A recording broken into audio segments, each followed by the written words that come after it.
ইসকনকে স্বৈরাচারের দোসর হিসেবে দাবি করে সংগঠনটিকে নিষিদ্ধ করতে প্রয়োজনে মতিঝিলের শাপলা চত্বরে সমাবেশ করার হুঁশিয়ারি দিয়েছে হেফাজতে ইসলাম। ইসকনের আড়ালে কেউ সাম্প্রদায়িক সম্প্রীতি নষ্ট করার চেষ্টা করলে কড়া জবাব দেওয়া হবে বলে জানিয়েছে হেফাজতের নেতারা। ইসকনকে নিষিদ্ধের দাবিতে এবং চট্টগ্রামে আইনজীবী সাইফুল ইসলাম আরিফের হত্যার প্রতিবাদে শুক্রবার জুমার নামাজের পর জাতীয় মসজিদ বায়তুল মোকাররমের উত্তর গেটে বিক্ষোভ সমাবেশে হেফাজতের নেতারা এ হুঁশিয়ারি দেন। বিক্ষোভ সমাবেশে হেফাজত নেতারা অভিযোগ করেন, শেখ হাসিনা ভারতে বসে ইসকন ও মোদিকে দিয়ে বাংলাদেশে অস্থিতিশীল পরিস্থিতি করার চেষ্টা করছে।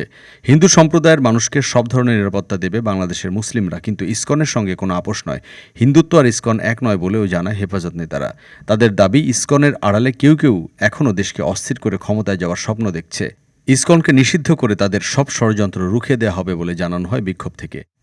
ডেস্ক রিপোর্ট, আজ বার্তা, ঢাকা।